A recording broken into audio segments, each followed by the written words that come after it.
नमस्कार. के education guide या चॅनलमध्ये आपल्या सर्वांचं सहर्ष स्वागत. आज हम विषय गणित भाग 1 पाठ क्रमांक 1 समुच्चय इस पाठ का प्रश्न संग्रह 1.2 देखने वाले हैं. प्रश्न संग्रह 1 पॉइंट में निम्न प्रकार के प्रश्न दिए हैं. देखो पहला वाला प्रश्न क्या दिया है, निम्नलिखित में से कौन सा समुच्चय समसमुच्चय है और कौन सा नहीं है, एक कारण सहित स्पष्ट करो, ऐसा दिया है. और पहला वाला सवाल दिया है a बराबर धन कोष्टक में x खड़ी line 3x - 1 is equal to 2 धन कोष्टक पूरा. अब इसका आंसर हमें निकालना है, तो अब हम क्या करेंगे 3 - x बराबर 2 इसको हल करेंगे और a का मान निकालेंगे. तो देखो इसलिए 3x - 1 इज इक्वल टू 2, इसलिए 3x is equal to a - 1 इस तरफ गया तो प्लस हो गया, तो 2 + 1 हो गया, तो 3x इज इक्वल टू कितना आया 3 आया. अब 3 डिवाइडेड बाय 3 मतलब 3/3 कितना हो जाता है 1, तो x बराबर आपका कितना आया 1, इसलिए a का मान आपका कितना आया धन कोष्टक में 1 आ गया.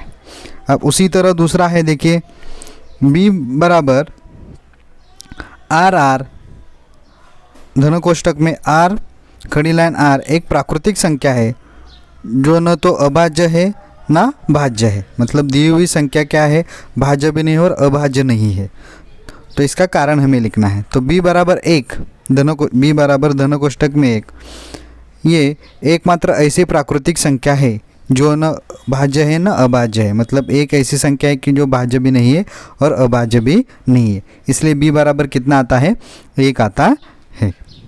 तीसरा दिया है c बराबर धन कोष्टक में x खड़ी लाइन x. अभी ये ई जो दिख रहा है वो क्या है, उसके घटक है. मतलब x है नेचुरल मतलब प्राकृतिक संख्या है, उसका घटक है, और x 2 से क्या है छोटी है. अब 2 से छोटी प्राकृतिक संख्या कौन सी है, 1 है, इसलिए क्या आया देखो c बराबर धन कोष्टक में 1 आया है.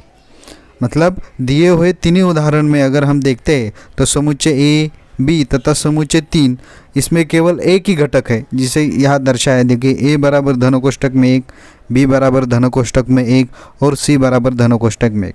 इसका मतलब समुच्चय a b तथा c ये परस्पर क्या है समुच्चय है.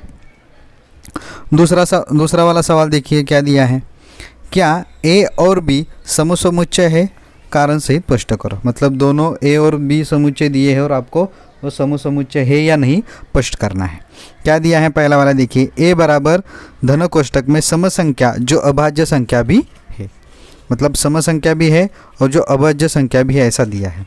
इसका मतलब देखो 2 ये ऐसी एकमात्र संख्या है वो समसंख्या है और अभाज्य संख्या भी है, इसलिए a बराबर कितना आ जाएगा धन कोष्टक में 2 आ जाएगा. b क्या दिया है, देखो b बराबर धन कोष्टक में x खड़ी line 7x - 1 is equal to 13. अब जिससे पहले वाले उदाहरण में हमने हल किया था उसी तरह इसको हल करेंगे. 7x - 1 इज इक्वल टू 13, इससे क्या होगा हमें b का मान मिलेगा. ठीक है, इसलिए देखो ये -1 है, इस तरफ जाएगा तो +1 हो जाएगा, तो 7x इज इक्वल टू 14, इसलिए x बराबर कितना आया 2, इसलिए b का मान कितना आया b बराबर धन कोष्टक में 2. अब इन दो समुच्चय को देखते हैं तो दोनों का मान कितना आया है, समान आया है. मतलब a का भी मान 2 है और b का मान भी 2 है, इसलिए समुच्चय a तथा b के घटक तथा घटकों की संख्या भी क्या है, समान है. ठीक है ना, इसलिए a बराबर b. इसका मतलब समुच्चय a और समुच्चय b क्या है, समसमुच्चय है. तीसरा वाला सवाल देखिए क्या दिया है, निम्नलिखित में कौन से समुच्चय रिक्त समुच्चय है, कारण स्पष्ट करो. मतलब कुछ समुच्चय दिए और उसमें से रिक्त समुच्चय कौन सा है आपको लिखना है. उसके लिए पहला सवाल दिया है, देखिए a बराबर धन कोष्टक में x खड़ी लाइन x 0 से छोटी प्राकृतिक संख्या है. अब 0 से छोटी प्राकृतिक संख्या, तो देखो सबसे प्राकृतिक संख्या छोटी जो प्राकृतिक संख्या है वो 1 है, इसलिए प्राकृतिक संख्या 0 से छोटा होना असंगत कथन है. मतलब 0 से छोटी संख्या हो नहीं सकती, इसलिए a बराबर रिक्त आया है. रिक्त इसका मतलब क्या है, उस धन कोष्टक में कौन सी भी संख्या नहीं है, इसलिए समुच्चय a क्या है, रिक्त समुच्चय है. दूसरा दिया है b बराबर धन कोष्टक में x खड़ी line x² is equal to 0. देखो एक्स स्क्वायर बराबर कितना दिया है, 0 दिया है, तो एक्स बराबर कितना आया है, 0, ठीक है ना। तो x बराबर 0 आया है, मतलब x जो है वो 0 के बराबर है, इसलिए x का मान अगर हम 0 रखते हैं तो x की वैल्यू कितने आ जाएगी, 0, ठीक है। 0 इसका मतलब उस में कोई घटक नहीं है, इसलिए b बराबर कितना है, देखो मैंने 0 लिखा है, मतलब कोई संख्या नहीं है। इसका मतलब समुच्चय b भी क्या है,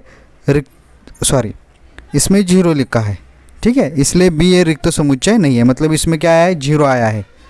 स्क्वायर क्या है, 2 का X square is equal to 0 लिखा है, ठीक है ना। तो x का मान कितना है, 0, इसलिए b बराबर कितना आया है, 0 आया है, इसलिए समुच्चय b क्या है, रिक्त समुच्चय नहीं है। आगे c दिया है, देखो c बराबर धन कोष्टक में x खड़ी लाइन 5x - 2 बराबर 0 और x ये प्राकृतिक संख्याओं का घटक है, ऐसा आपको दिया है। तो इसको हम हल करेंगे, 5x - 2 बराबर 0, ठीक है। अब 2 उस तरफ जाएगा तो होगा क्या, 5x इज इक्वल टू 2, तो x बराबर 2/5, इसलिए x बराबर क्या आ जाएगा, 5 से अगर हम 2 भाग देते तो कितना आ जाएगा, फिर देखिए 0.4 आ जाएगा। लेकिन क्या कहा है, x ये प्राकृतिक संख्या है, x जो दिया है वो क्या है, नैसर्गिक प्राकृतिक संख्या है, उसके क्या है, घटक है। और 0 जो दिया है, 0.4 जो आया है वो नेचुरल जो संख्या है उसमें नहीं है, इसलिए c जो है वो क्या है, रिक्त समुच्चय है। इसी तरह प्रश्न क्रमांक 3 में कौन सा समुच्चय रिक्त समुच्चय है और कौन सा रिक्त समुच्चय नहीं, ये हमने देखा।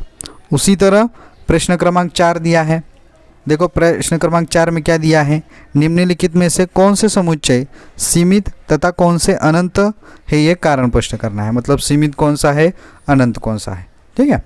तो देखो पहला वाला दिया है उदाहरण, a बराबर धन कोष्टक में x का घटक x अब 10 से ही छोटा संख्या है, ठीक है ना, और ये x क्या है, प्राकृतिक संख्या है, ऐसा दिया है।